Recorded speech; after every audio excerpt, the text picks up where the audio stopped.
Hola mga inday! Kekending na naman tayo sa kusina today. Yes, dahil may pa-order tayo at dahil sa medyo maganda na yung ating boses. Basag pa rin pala. Hindi guys, medyo maayos-ayos na yung boses natin. Medyo konti-konti na lang yung mga sumasabit, saka hindi na ako medyo hingal kapag nagsasalita. At good news yun para sa akin, kaya mapagpapatuloy ko na ulit yung pagbablog. Hopefully marami akong ma-vlog na cake sa inyo at marami magpagawa. So ito na nga guys, ayan, magpapalatada na ulit tayo ng icing sa ating cake. Magme-mekos-mekos na ulit tayo. Mas prepared ko nga pala yung ganito mag-icing. Ewan ko kung bakit. Hindi ko, nag-try ako nung may nagsabi kasi sa akin before na gawin ko nga daw yung nasa piping bag, tapos iikot-ikot siya sa cake para mas madali. Oo, mas madali nga siya, pero parang mas nakasanayan ko na rin kasi to. Kaya parang feel na feel ko yung paghampas ng icing kapag nilalagay ko siya sa cake. Tapos ako siya paikot-ikutin, parang boyfriend mo lang na pinaikot-ikot mo. Ayun na nga. Ito na nga. Tayo magpakinis na ng cake. Ayan, ganyan lang naman ako magpakinis mga day. Actually, kahit sa 4 years na ako nagbe-bake, sa 4 years kong pagbe-bake ha, hindi pa rin ako ganun ka-hassle talaga sa pagpapakinis. Kaya medyo matagal pa din akong bago makatapos sa pagpapakinis. Minsan umaawat mga 10 minutes, mga ganun. Kasi lalo na kapag gustong-gusto ko siyang ma-perfect. Pero pag may mga, halimbawa may mga ilalagay din ng mga details na ipapipe ng mga icing, okay lang kahit hindi na yun ma-perfect ng bongga. So ito na, dito na tayo sa fondant letters na ginagawa ko. Ayan. In advance ko nang gawa to dahil kailangan niyang tumigas dahil nga sa may nakatayong design na letter dun sa harap ng cake. So, kailangan nito maging matibay, guys. I-advance yung lagi yung paggawa nito. Tapos, naglagay lang din ako ng stylus powder para mas maging siya, matigas na matigas. So, ayan na siya. Ayan. Ang galing lang, no? Para lang ako nag-cutics. Naglalagay ng nail polish.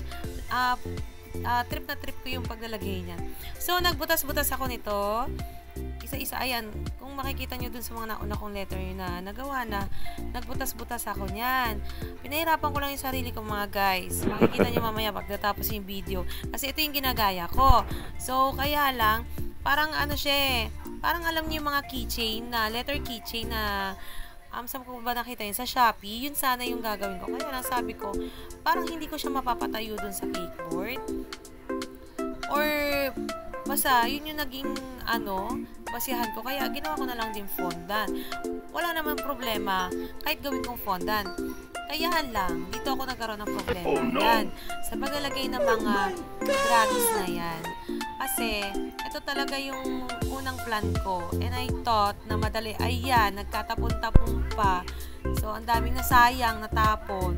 So, una pa lang, yun na pala yung parang sign sa akin na, ay nako, mahirapan ka dyan sa gagawin mo. Diyos ko, day, umubos ako ng halos 1 oras sa paglalagay nito. Kung hindi man 1 oras, kulang-kulang mga ganun. Kasi, natatanggal siya.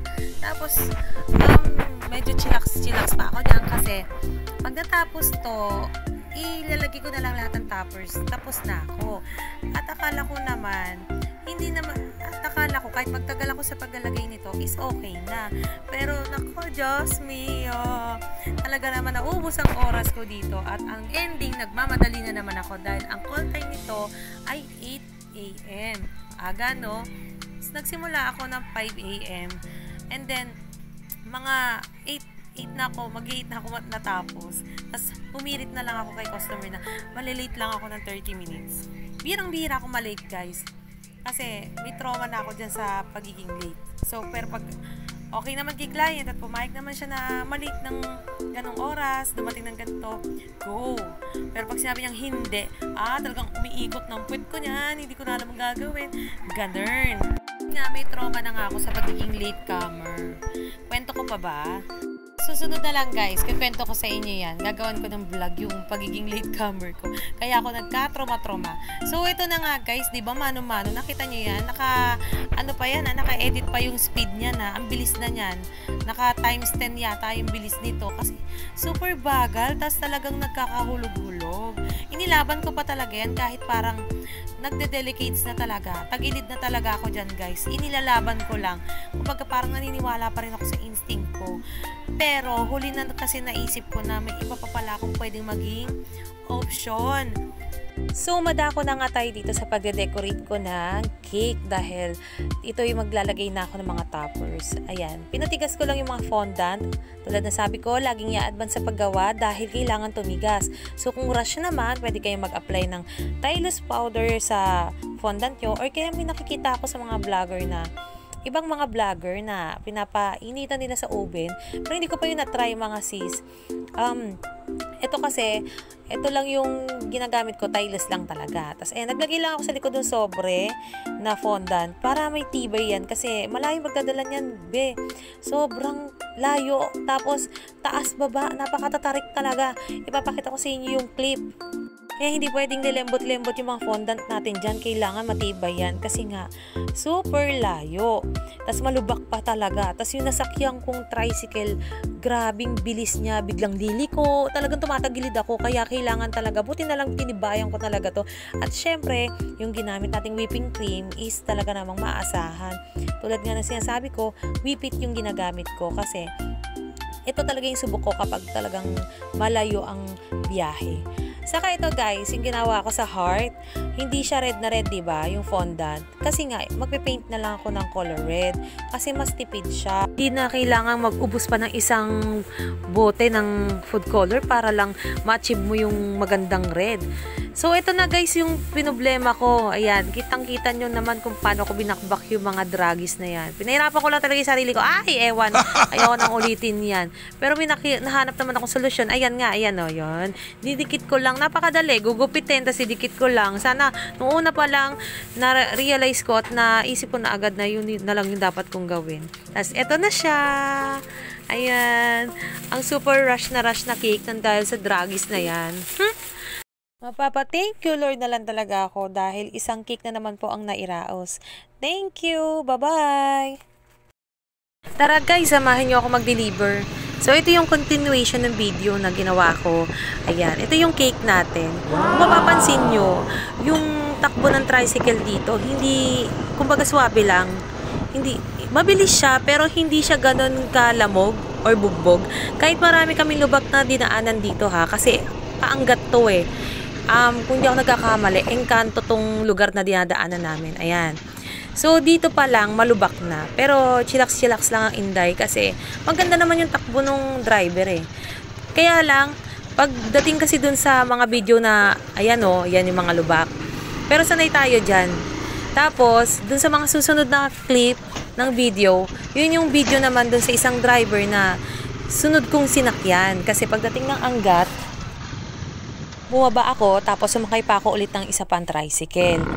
Tapos guys, ito na yung pangalawang tricycle na nasakyan ko. Super bilis ni kuya. Hindi ko malaman kung may hinahabol pa siyang or ewan. Kasi talagang gumikewang-gewang ko sa loob ng tricycle. Talagang todo yung kapit ko sa cake. Kasi kahit matibay yung cake ko, nag-aalala ako baka tumalsik naman. Kaya tignan nyo yung pa ako, nakalabas na dyan sa tricycle. Nakabukang-kang na ako yan para maalalayan ng husto yung cake. Tapos, nakikita nyo yung matarik na pataas na yan. Naku, napakahaba. Tapos, pagdating naman dun sa dulo na yun, pababa naman siyang ganun. Feeling ko talaga hihiwala yung kaluluwa ko dito, guys. Kasi talagang grabe yung experience ko. Kasi first time ko mag-deliver sa Norsagaray. Kaya, magandang experience din to. At blinag ko talaga. Dahil alam ko, may nakapagsabi ka sa akin na grabe daw yung daan dito. Ayan, nakikita nyo naman sa video, di ba? Ganyan kabilis si Manong. Hindi ko alam kung bakit ganyan siya magpatakbo. Kaya nakakatakot din. And then, ayun, pero thanks God kasi, nairaos naman talaga tong delivery na to. Pinapakita ko sa inyo yung journey ko sa pagdi-deliver. Hindi madali. Lahat ng bagay mahirap, pero nag-enjoy ako. Bake ko na, deliver ko pa. O, san ka pa, diba? Kaya ganyan po mag-servisyo ang Dimples Bake Shop. Hanggat maaari, gusto ko ako talaga naka-hand over sa aking cake. Yung nakahawak habang nagdi-deliver. Kasi nga, mas gamay ko eh. Mas secured. Alam yan ng mga kapwa ko baker. Kasi pag inasa mo yan sa mga delivery courier, like mga hindi na ako magme-mention ng name. Alam nyo na yon sa mga delivery app. Ayan, asahan nyo, 80% lasog-lasog yung cake nyo. Ano ba tong ate kong ingay? So, yun na nga guys. Ito na yung loob ng pabahay. Nakita nyo yan? May slide talaga, nakakatakot. Kaya feeling ko lalabas yung kaluluwa ko. At awa nga ng Diyos, natanggap na ni Ma'am ang kanyang surprise cake na galing sa kanyang anak na nasa Italy. Thank you, Ma'am, for trusting Dimples Bake Shop. Thank you so much and God bless. Like and follow po.